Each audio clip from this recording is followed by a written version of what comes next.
अस्सलाम वालेकुम नाज़रीन, आप देख रहे हैं प्रोग्राम काशिफ अब्बासी के साथ इस्लामाबाद स्टूडियो से। अगर हम पाकिस्तान के गुज़िश्ता एक हफ्ते से ज़्यादा के अगर कुछ हालात और वाक़यात देखें तो लगता है ऐसा है कि बर्दाश्त का मादा हम में से कुछ ख़त्म होता जा रहा है। और जब भी ये बर्दाश्त का मादा ख़त्म होता है इसका असर हमें कराची में बिलखुसूस दिखाई देता है। चाहे वो 27 दिसंबर जब मोहतरमा बेनज़ीर भुट्टो को शहीद किया गया, उसके बाद 28 और 29 के वाक़यात देखें, या डॉक्टर शरफगन खान न्याजी साहब का वाक़या जिसके बाद 10 अप्रैल को कराची एक मरतबा फिर जल उठा। अदम बर्दाश्त है, लेकिन इसका असर जब कराची पर पड़ेगा, कराची जो कि पाकिस्तान का सबसे अहम सनती शहर है, उससे पाकिस्तान का ही नुकसान है। वो बिज़नेस कम्युनिटी जो वहाँ मौजूद है उनको भी इसका सबसे ज़्यादा नुकसान है। हम ये देखना चाहेंगे आज के प्रोग्राम में कि क्यों किसी भी इस तरह के वाक़े का असर कराची जाता है और इसको रोका कैसे जा सकता है, आगे कैसे बढ़े इन तमाम मामलात में। मेहमानों का तारुफ करा दें, इमरान खान साहब, चेयरमैन पाकिस्तान तहरीक इंसाफ, उनके साथ जस्टिस रिटायर्ड तारिक महमूद साहब, साबिक सदर सुप्रीम कोर्ट बार एसोसिएशन वकला बरादरी की नुमाइंदगी कर रहे हैं, और सलीम शहजाद साहब हमारे साथ लाइन पर मौजूद हैं, मेंबर हैं राब्ता कमेटी के, लंदन से हमें ज्वाइन किया है उन्होंने इस प्रोग्राम के लिए। पहले जस्टिस तारिक महमूद साहब आपसे शुरू करते हैं। अब अदम बर्दाश्त की मैंने बात की, वकला की भी बर्दाश्त खत्म होती जा रही है। डॉक्टर शरफगन न्याजी को देखते हैं, वहां पे मारना शुरू कर देते हैं। लीगल एड वाले अगर कराची में प्रोटेस्ट करें उनके साथ भी यही काम शुरू कर देते हैं। क्या वकला बरादरी को क्या हुआ? देखें जी, जहाँ तक बर्दाश्त की बात, मैं आपको पहले माफ़ी चाहता हूँ, विद ड्यू रिस्पेक्ट मैं कॉन्ट्रोडिक्ट करूँगा आपके स्टेटमेंट को। पाकिस्तान में जितनी ज़्यादा बर्दाश्त है ना, शायद दुनिया में कहीं नहीं होगी। 60 साल तक हम मिलिट्री डिक्टेटरशिप को बर्दाश्त कर रहे हैं, उनके खिलाफ हम कुछ नहीं करते, और जो लोग उनके हवारी हैं वो हम पर जुल्म करते हैं और वो हम बर्दाश्त कर रहे हैं, लेकिन वो जो है अपनी हदों से क्रॉस कर रहे हैं। एक बात, जहां तक डॉक्टर शेर अफगन की बात है, देखें हमारी जो मूवमेंट स्टार्ट हुई थी उसका जो प्रिंसिपल स्टैंड था नॉन वायलेंस, और पूरी तहरीक में कोई वायलेंस नहीं हुआ। इसी वजह से अगर डॉक्टर शेर अफगन के साथ जो ज्यादती हुई तो हम वो लोग थे जिन्होंने सबसे पहले उसको कंडेम किया, उस प्रिंसिपल स्टैंड की वजह से। एक बात, फिर डॉक्टर शेर अफगन को बचाया एतजाज एहसन ने जान पर खेलकर, और अगले दिन डॉक्टर शेर अफगन ने मियां वाली में जाके बयान दिया कि जूते तो एतजाज ने खाए। मुनीर मलिक की तारीफ की, मेरी तारीफ की, प्रिंसिपल स्टैंड की वजह से। कराची में क्या हुआ? अच्छा, कराची एक बहाना था। ये कराची में वही हुआ है जिसमें दो बातें। 12 मई को जो कुछ हुआ था वो मुशर्रफ साहब ने उस दिन 12 मई की रात को घोड़े नचाकर, ड्रम बजाकर, एक वो जो रात का खाना करवा के बड़े फख्र से ऐलान किया था कि अगर तुम मेरी मुखालफत करोगे तो तुम्हें ये सब कुछ जो है रिएक्शन के तौर पर बर्दाश्त करना पड़ेगा। यानी कि उनका कहने का मतलब ये था कि मेरा जो एक कार्ड है वो कराची कार्ड है। दूसरी बात, इस मर्तबा ये हुआ, ये अगर डॉक्टर शेर अफगन के साथ ज्यादती हुई थी तो डॉक्टर शेर अफगन PMLQ का था, वहां पर जाके ये क्या हुआ? कुछ नहीं हुआ। ये असल में एक तो जो है ये मुशर्रफ साहब का एक कन्फेशन चाइना जाते हुए भी उन्होंने किया है। उन्होंने कहा देखें हद जुल्म की हो गई कि डॉक्टर शेर अफगन जो ज्यादा से ज्यादा माल ट्रीट हुआ था, जिसको एक खराश नहीं आई थी according to his own confession, उसको कंपेयर करें कराची में जहां लोगों को जिंदा जलाया गया। ये कौन लोग हैं? और एक आखिरी बात देखें, वहां पर नारे लगे कराची किसका? MQM का। तो फिर जिनका कराची है, फिर जितना जुल्म होता है वहां पर जो कुछ होता है, फिर वो इस बात को ऑन करें कि वो ये सब कुछ उसमें शरीक है। और एक आखिरी बात, कल जो कायदे तहरीक ने भी जो स्टेटमेंट दिया तो उन्होंने एक्सप्रेसली मैं कहूंगा इन पर जिम्मेदारी भी डाली। जी, सलीम शहजाद साहब कायदे तहरीक की बात कर रहे हैं। अल्ताफ हुसैन साहब की जो कल उन्होंने इस्तीफा दिया उसमें उन्होंने जिम्मेदारी तो तमाम की तमाम राब्ता कमेटी पर डाल दी कि कल के जो 9 अप्रैल के वाकयात थी उसकी जिम्मेदार MQM है। नहीं जनाब, मैं बिल्कुल इससे आपकी इस बात से इत्तफाक नहीं करूंगा। पहले तो मैं अपने मौजूद मेहमानों को सलाम पेश करता हूँ, इमरान खान साहब को, जस्टिस तारिक महमूद साहब को। और जस्टिस तारिक महमूद साहब की मैंने उस दिन स्पीच सुनी थी और मैं उनको बहुत खराज तहसीन पेश करता हूँ कि उन्होंने हक परस्ती का सबूत दिया। जो उस रात जब शेर अफगन न्याजी साहब के साथ जो वाक़या हुआ और उन्होंने सच बात कही, हक बात कही।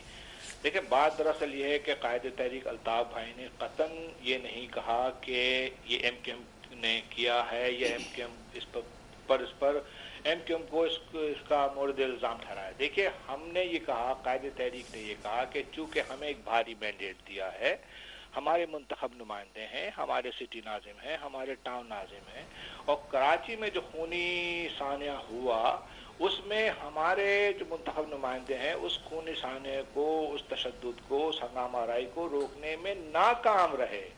अगर हमारे मुंतखब नुमाइंदे जिन लोगों ने हमें मैंडेट दिया है, अगर वो लोग ऐसे खूनी सानहे को रोकने में नाकाम रहेंगे तो आवाम के सामने हमें जवाब देना पड़ेगा। लेकिन सलीम शहजाद साहब, आपकी तो हुकूमत, आपकी सिंध में हुकूमत नहीं है। कि देखिए, बात पहले ये की गई कि 5 वकला 6 वकला जो है वो शहीद हो गए, उनको जिंदा जला दिया गया, बगैर तहकीकात के, बगैर मालूमात किए हुए पूरे पाकिस्तान में एक जो है इल्जाम तराशी का सिलसिला शुरू हो गया, गायबाना नमाज जनाजा शुरू हो गई, सड़कों पर वकला आ गए, उनके खिलाफ नारे लगाते रहे। लेकिन कल तो दूध का दूध और पानी का पानी हो गया कि हमारे 6 लोग जो है ताहिर प्लाजा में हमारे हमदर्द, हमारे कारकुनान थे, तो वकला कहाँ थे? मुझे ये जवाब नहीं कि वकला कहाँ थे। जी, इसका जवाब हम लेंगे, लेकिन एक छोटा सा नुक्ता जो आपसे क्लैरिफिकेशन चाहूंगा। हुकूमत सिंध में आपकी नहीं है, आप सिर्फ कौमी असेंबली के मुंतखब नुमाइंदे या जो आपके नाजिम है वो आपके हैं। आप कैसे रोक सकते थे इस मामले को जब आपकी हुकूमत ही नहीं है? देखिए, बात हुकूमत की नहीं, बात यह है कि उसी दिन चीफ मिनिस्टर साहब ने वोट लिया था। ये काम अवाम का है, ये काम जो है वहाँ के टाउन नाज़मीन, यूसी नाज़मीन, मुंतखब नुमाइंदे का है कि अगर कहीं पर हंगामा आराई होती है तो ये अवाम के दरमियान जाते हैं, ये निशानदही करते हैं, ये मालूमात करते हैं, शरपसंदों को रोकने की कोशिश करते हैं, अवाम को मोबिलाइज करते हैं, उन्हें मना करते हैं कि भाई अगर ये हंगामा आराई कर रहे हैं, ये गलत कर रहे हैं, ये हमारा फर्ज बनता है। हम तो इस बात को तस्लीम करते हैं कि ये हमारा फर्ज था जिसमें हम नाकाम रहे हैं। ये हमारे मुंतखब नुमाइंदों का काम होता है कि वो इलाकों में, सड़कों में के पास पहुंचते हैं, वहां लोगों को रोकते हैं। ये तो हमारा फर्ज बनता है और हम इस बात को तस्लीम करते हैं कि हमारा फर्ज था। यानी ये एमकेएम का फर्ज था कि वो इस तमाम को रोके। इमरान खान रोकना हमारा फर्ज था। इमरान खान साहब, आप ने भी तकरीर सुनी होगी अल्ताफ हुसैन साहब की। उन्होंने यही कहा कि रिजाइन इसलिए किया, जैसे सलीम शहजाद साहब कह रहे हैं, कि रोकने में नाकाम रहे।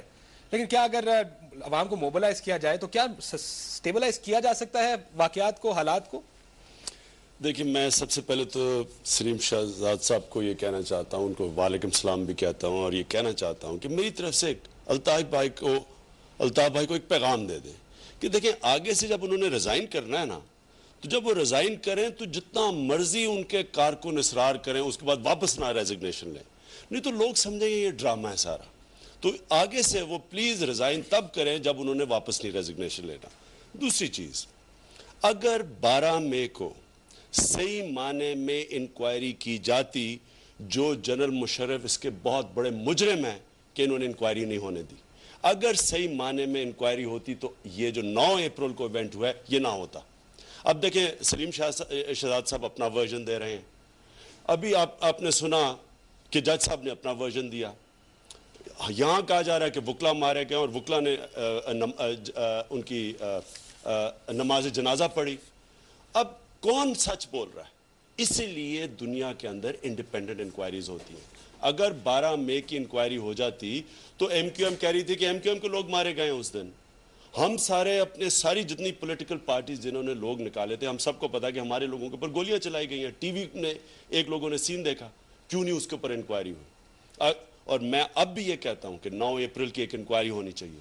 एक बहुत बड़ा एक जो हम समझते हैं जो हुआ है और जो सलीम शहजाद साहब कह रहे हैं, इसमें बहुत बड़ा फर्क है। ये सिर्फ एक इंडिपेंडेंट इंक्वायरी फैसला करेगी कि कौन सच बोल रहा है। यानी मामलात को बेहतर करने के लिए पहले 9 अप्रैल और 12 मई जैसे वाकयात का जब तक सामने इंक्वायरी रिपोर्ट नहीं आएगी, आपका ख्याल है कि हालात बेहतर नहीं हो सकते कराची के? काशिफ, ये मैं आपको बता रहा हूं कि किसी भी महजब माशरे के अंदर जब भी कोई जुर्म होता है तो एक जो शहरी होता है, आइन उसको हक देती है कि वो स्टेट उसका